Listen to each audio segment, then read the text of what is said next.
Hi, I'm Sue. And I'm Tim. And welcome to episode 2 of Couch Conversations, where this time we're actually sitting on the couch instead of across from it. And by the way, thank you very much for all the great feedback we had on our very first episode. We were pretty humbled with that.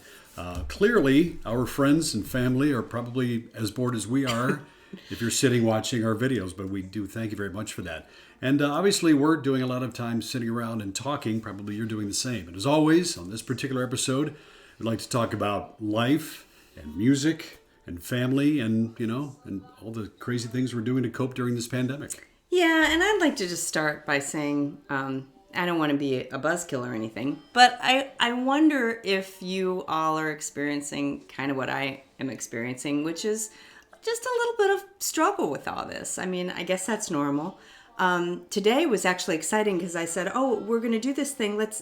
I'm going to go up and comb my hair and I put on my necklace that Donna gave me. And I know this poor man's been living with me. And honestly, getting dressed into real clothing and putting on a little makeup, I should probably do it more often, and that might cheer me up. They do say that that's something you need to do. They say try to maintain a schedule, get up at the same time, take a shower, get ready as if you're going to go into work, and then find something else to do around the house. And Tim has been going into work for an hour or two every day at the radio station because he's essential to me too.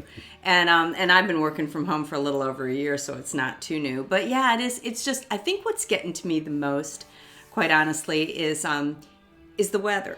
I know we live in Ohio, and I get it that it's going to be gray. I wrote a blog about this today. And, I don't really start getting the seasonal depression in December, January, February. Because you expect the weather to be bad. My expectations are low. So I give it up. It's going to be winter. And we had a mild winter. Yeah, it wasn't I bad. thought. But by March, I start going, and then by April, I'm about ready to just... because I expect... I know it's Ohio and it snows even in May, but we get a 70-degree day. It's like a big tease. And I go out and set up the whole patio, put out all the furniture, and the next day... We sit out in the sunshine for the one day. And the next day we're shoveling snow off that very same furniture. And it just, it's just rough. It puts me over the edge. I'm sure I'm not alone. You had a great expression when you said, we can't have anything nice in Ohio. In springtime, you get one nice day of 70 and sunshine, then 5 days of gray, cold, rain, and snow. And you just have to be thankful for it. Yeah. It's like, oh my God, we got our day. Just keep fingers crossed that it'll change eventually, but you want it to change quicker. Yeah, everyone says spring is their favorite time of the year, and spring is not my favorite time of the year because I feel like it's Charlie Browne. It's Lucy. Charlie Browne is like thinking that this time she won't pull the football away. And then she does after the 70-degree day. Anyway, all right. As long as I've known you, you've always suffered from what they call seasonal affective disorder, which the acronym spells SAD. It spells sad. It makes you sad. Yeah, I know. And yet, and here we stay in Ohio. Maybe we have to do this 6 months somewhere and 6 months somewhere else. Here's to that. So anyway, the pandemic is hard. Everyone keeps saying we're all in this together. How we've been coping, really, honestly, other than sitting and having conversations like this, is music. We're a huge fan, and we've talked about the fact that we picked radio to play music as a profession for a living. Both of us have said this because we love music so much, and yet we don't play it. We wish we did, but we only play it on the radio. We don't play instruments, but man, we love it.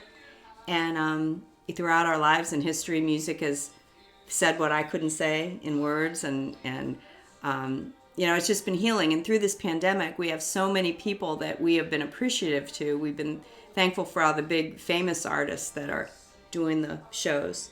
But there's a bunch of local ones, too. We got a lot of great local friends that we've been watching, so we'd like to do some shout-outs. But we were watching some of the big stars, as you said, doing things from their own homes. And you really kind of realize that, once they're just stripped down to being just like we watched acoustic, that a lot of our friends who are doing it locally are the same way. So there's a lot of folks we'd like to do some shout-outs to. Well, and the funny thing is when I watch Gretchen Plus, who's a Cleveland, Akron area musician, Mark, Lee Shannon, a bunch of them we're going to talk about. I stop and think, what is the difference between that person and one of these stars we're watching? Luck, the right person at the right time? Because these guys are so talented. And I think that in dark times, like this pandemic has been for a lot of people, creativity. I think there's going to be some great songwriting. And I bet a lot of these kind of artists around the country are going to get discovered and found because people are discovering new music through streaming. And I think the famous ones would even tell you that it's probably all a matter of luck, time, and fate. Yeah. They just got lucky. Somebody heard them play somewhere. I mean, obviously they're very talented, but... We'll talk about Mark. He's a good friend of yours. Oh, yeah. So Mark Lee Shannon, I just want to give him a shout out because his music has been soothing to my soul and our soul when we sit and watch him. I went to high school with Mark Lee Shannon, and he was always talented and creative, just a gentle, sweet, creative soul. And he went off to L.A. to, fame and fortune. Yeah. He really started playing with some bands out there, did a lot of creative work out there, but eventually did come back to Ohio, Akron, and he became an executive for Audio-Technica, so he's still, in the music biz. But somewhere along that line, while he was in Audio-Technica, about 20 years ago, he began playing with Michael Stanley and became part of the Resonators. A lifelong dream. Yeah, and we used to joke about the fact that we used to listen to these songs in high school, and now he's playing with one of our, musical heroes, Michael Stanley, so how cool is that? But now Mark's got a couple of solo albums under his belt, just released one not too long ago. It's fabulous, and he's been doing these living room, couch concerts, and you've got to follow him, Mark Lee Shannon, on Facebook, and just check out. And you can donate to him and all these artists that we're going to mention. They all have virtual tip jars. They all have Venmo accounts or Cash Apps or whatever, and you can donate and give them tips because there's a lot of them struggling right now. And a lot of the ones Mark was doing early on, he was donating the proceeds to struggling musicians trying to just feed families because that's what they're all trying to do. He said there are people that are in worse shape than I am, and so he was donating his proceeds. So. Some other quick shout-outs we'd like to do. First of all, we have very talented relatives, niece Katie Robinson, nephew Andy Mosier, and his partner Andrea. Ben Gage, who we've seen play live a couple of times, our good old friend Alex Bevan. My life was made complete years ago when my name, watching Alex Bevan perform at a bar, my name got folded into Skinny, and I said, I can die a happy man. So thank you, Alex. I appreciate he folds, that. He's on the fly. He makes it up Alex on the spot. he's so creative and amazing. You give him a subject, and he's like, excuse me, I'm going to write a song in 5 seconds, and it's brilliant. You mentioned Gretchen Plus. Yeah. Also Jen Maurer and her band. Jen by herself is great, plus with the man who plays harmonica with her, but also her band Momojo. They are great. Erok Sosinski, who, and along with Paul Christensen, both play with Mark in the Resonators. With Michael Stanley. Yeah, but they're doing solo stuff, and they each perform, and we go see them solo. And I'm going to give a shout out to Tracy Thomas too. Tracy's used to be with the band Unit 5, and Tracy Thomas has not done a ton of these shows, and I want to encourage you, Tracy, to do it because I miss hearing you. But she just finished an album called My Roots Are Showing. What a brilliant title. All our roots are showing after no salon work. But she was a part of the Akron sound. Yeah. Mid-70s, late New 70s punky sound. To early 80s, mid-80s. All these bands were coming out of Akron. Devo, of course, was the most famous, Chrissy Hine. But also the Waitresses with Chris Butler, Unit 5, Hammer Damage, Tin Huey. Yeah. I'm sure we're forgetting, but so many incredible bands, and a lot of them are still making music around here now. And so again, we just wanted to do a major shout out to local artists before we got to songs that help us cope, especially during the rain. It's been raining and gray the last few days, Tim. Well, like you said, we get like one period of about 20 minutes of sunny, warm weather, and then the forecast and you feel like throwing something at the TV.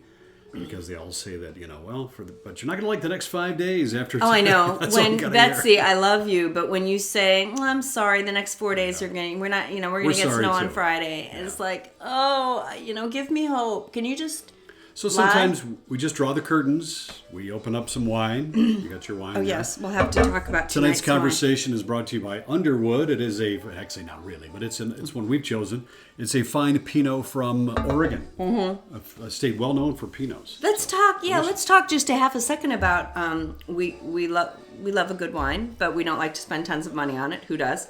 So it's always our goal to find a reasonably priced wine that's really delicious. Oregon has been, I've learned, not because I know a whole lot, but because I've gone to some of these wine bars in Oregon. Oregon is really the kind of soil, because they get 4 seasons, and the soil gets real cool. a mix of sun and clouds and coolness. It's really great for a Pinot grape. Even better, a lot of people say, than the California Pinots. So since Elise, our daughter, moved to Oregon, and we've been going out and visiting, we have discovered the Oregon Pinot Noirs. And Washington State, too. Oh, good. So anyway, What's the climate? This is Underwood, and it was on sale at the Whole Foods 365 for about $13, $14. Nice. It's tasty wine. Yes, and Pinots are usually more expensive. So we're sipping on our Pinots tonight, talking to you, and we have you might hear it in the background, kind of a rain song playlist going on. Because it's April showers time, and we've been experiencing a lot of rain. And speaking of Portland, there's a lot of rain there too. But we have a great rain playlist going on. We have Let It Rain going on right now, which is Eric Clapton. There's another Let It Rain that I love, which is David Nail.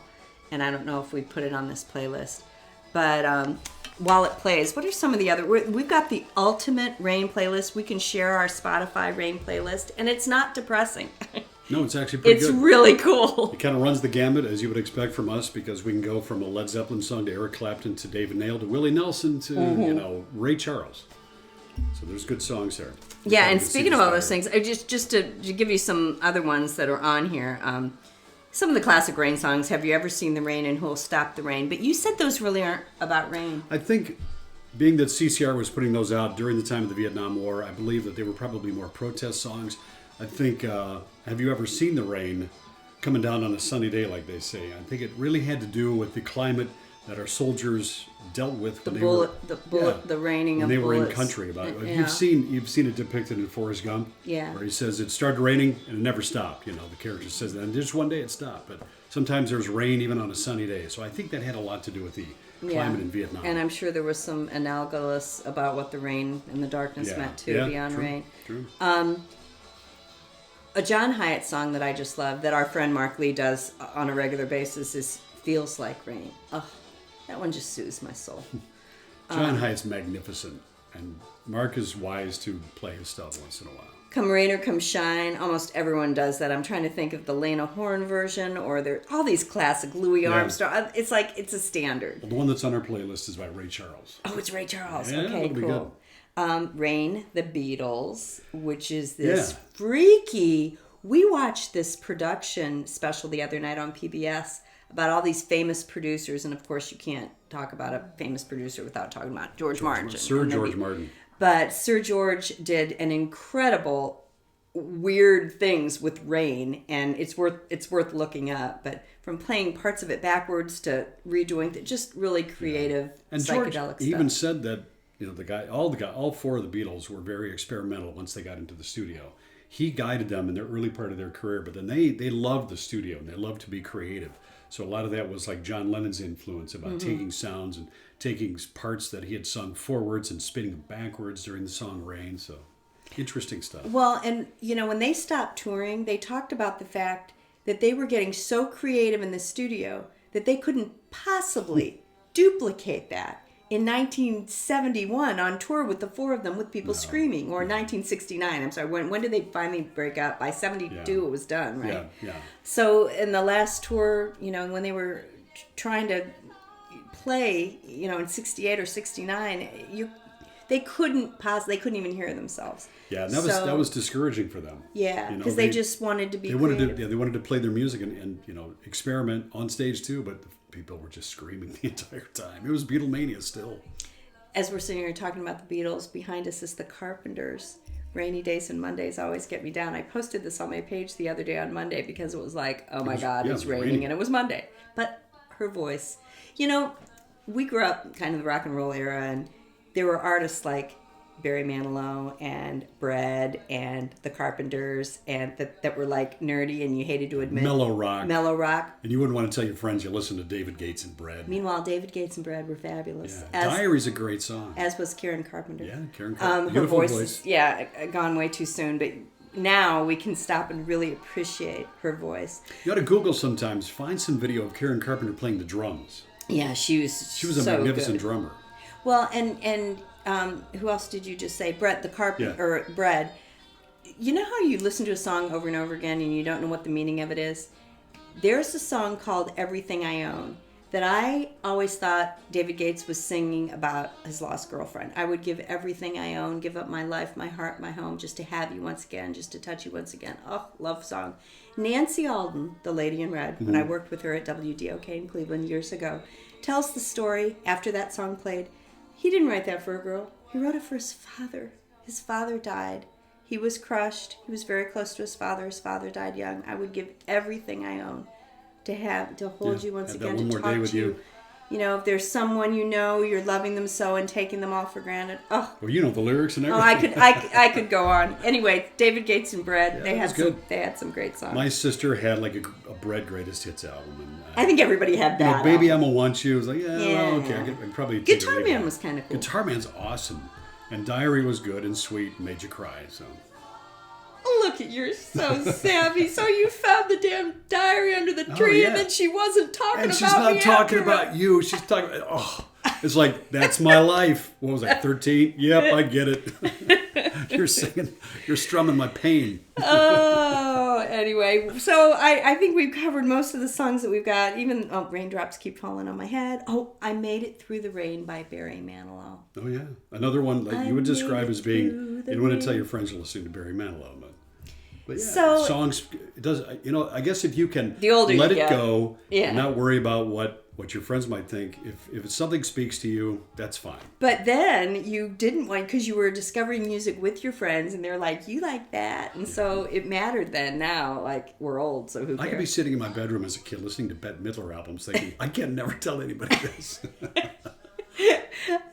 That's funny, because you're the rock and roll authority. I know. But music is all encompassing. It could be anything. Any genre. From anybody. And, it's funny because when a lot of people said to me when I went from pop and rock to country, you like country music? And I remember my first husband, my late husband, Phil, worked for a country station. And when I first started listening to country, I thought, this relationship's never going to work out. You like this stuff? Then I began to open my mind and listen to the playing and the picking and the instrument, these that went on, the guitar playing that went on, and the banjo and everything. And I really began to appreciate fabulous country music. And I don't like everything, as in any genre, but I really learned to love country music, which is kind of funny because then I ended up programming a country station, 15 years later. So. And you have all that wealth of experience from programming a Christian station too. Yeah, and the amazing music there. Yeah, there's so many artists that I didn't know about until I got into that genre. Just Stephen Curtis Chapman and Michael W. Smith. Well, I knew Michael W. Smith because he played with Jim Brickman, but and just Audio Adrenaline and Third Day and Jars of Clay. I could go on, and really grew a love. But it's genres you didn't know until you started working in it. That's true, and then you get to know them. It's like you mentioned about growing up when people like Hee Haw. Well, shows like Hee Haw. Oh my gosh, yeah. And Glenn Campbell's show. But you didn't realize until years later, maybe you did then, I don't know, but how good of a player Glenn Campbell was. Oh my gosh, yeah. When the Glenn Campbell show was on, we didn't pay attention. We were so young. There were skits and things, and he had guests, but his playing, he basically played the guitar for the Beach Boys. He just wasn't a Beach Boy. He was on their albums playing guitar. And Roy Clark was amazing as a guitar player. Yeah. But you always saw him on Hee Haw, so you didn't equate the two. I don't know. Yeah. If I had to talk about artists that, my coming of age artists when I started listening in high school and then early college years that spoke to me, got me through broken hearts. And there's always that one artist. And for me, it's Jackson Browne. Who is it for you? I guess I would have to say for that era, the stories that Bruce Springsteen would tell about love gone wrong, and not in such a heartbreak way, but like in a gritty, the Midwestern Jersey Shore kind of, yeah. Yeah, the stuff that, like Backstreets is a great example of that. Yeah, it's probably Springsteen. And it wasn't so much him singing about it, but it was the characters he created that you could listen to and kind of identify with. Yes, our cat is sharpening his claws on the couch. That. We're hoping he'll jump up so he can meet our cat. So you can meet our cat. He won't. He's camera shy. When I say Jackson Browne, most people probably think Running on Empty and Dr. My Eyes and In the Shape of a Heart and a bazillion hits that he had. But not that I didn't like the hits, but the Jackson Browne I loved was Pretender and earlier, most of it.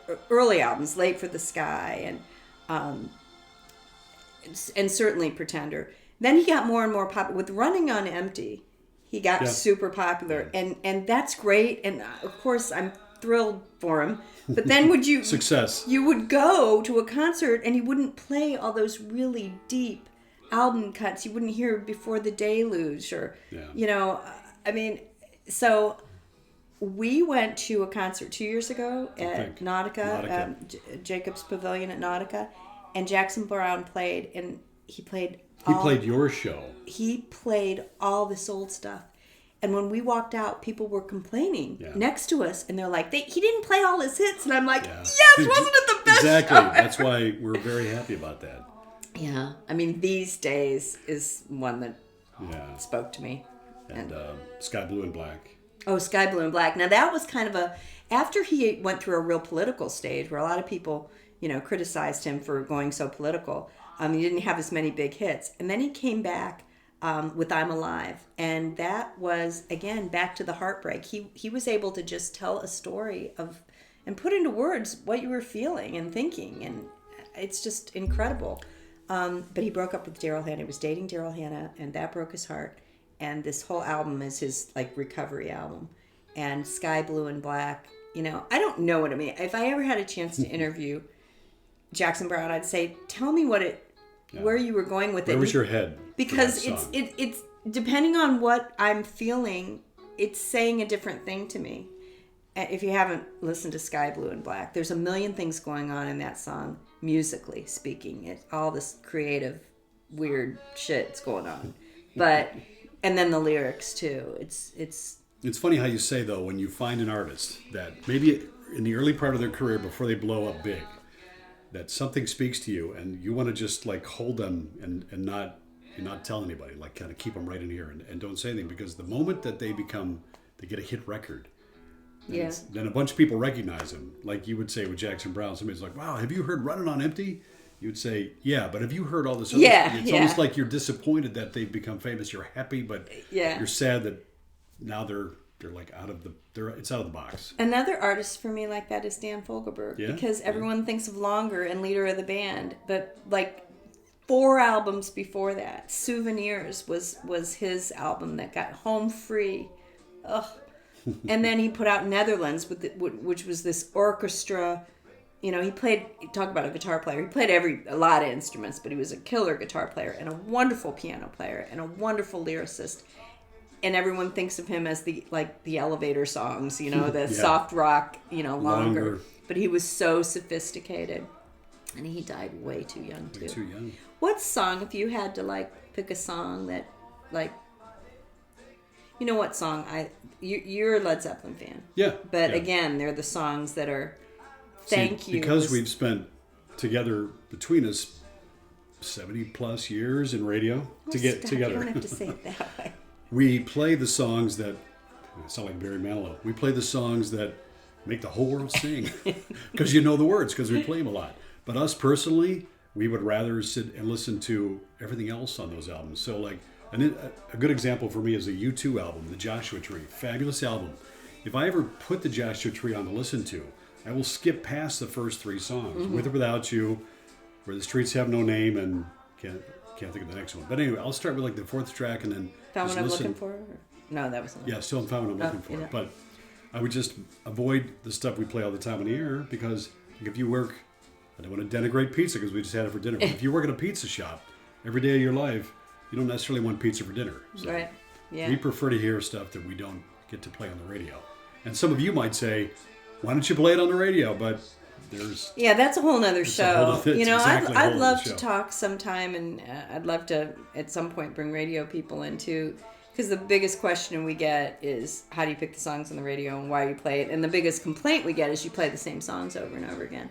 And somebody will call you, especially with a rock station, classic rock station. Yeah. There are so many Pink Floyd songs. Why do you play these 5 or 6? Yeah, Wish We're Here, Comfortably Numb, Another Brick in the Wall. Yeah, and why do you play those over and over again? But yet, if you were to go 12 deep into some album that nobody knows, but it's that person's favorite. There'd be a lot of people going, why are they not? Yeah. You do. Listen, I would like to take you through a musical landscape of an entire Pink Floyd album because they all told stories. They had concepts. Yeah. And I would say, let's take an hour and listen to this. And my boss would say, you're out.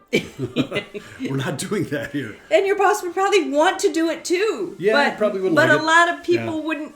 He too is aware that people wouldn't stay. Yeah. Because it is for a limited crowd. But and that's what people are finding on Spotify and everything else. So, well, last time we talked 30 minutes and we said we're talking too long. And like every good program director, we're like, should we make this one shorter? So less is more. Yeah, because nobody's going to really stay interested. But anyway, so we're like 5 minutes shorter. I don't know, but we can. I could go on for another hour about some of our favorite songs, but maybe we'll do it again. But thanks for joining us. We really hope that you're coping in whatever way that you can. It makes you feel good if music's one of the things, and that just spending a little time chatting made you feel better. And also, as we like to wrap it up with a big shout out to all the people who are having to work in this time, the people that you see at the grocery stores with masks and gloves on, wiping out the grocery carts, people who work at the restaurants who would love to see your business. They can't have you come in, but they'll be happy to deliver to you, or you can come pick up. And certainly all the people on the medical front as well. And not just doctors and nurses, but especially nurses, because my daughter's a nurse. But also all the people that work in hospitals and the cafeterias and the cleaning crews and who are around it all the time. So we're thinking of you. We hope you're safe. Sanitary engineer. I mean, we could probably go on. There are essential businesses and retail shops still open. The hardware store. Yeah. We needed something broken. We went down and they're wonderful people at our local Ace Hardware store. Steve Horvath. That's right. Our buddy Steve works there. And so we appreciate that you're working because a lot of us, so that a lot of us can stay home.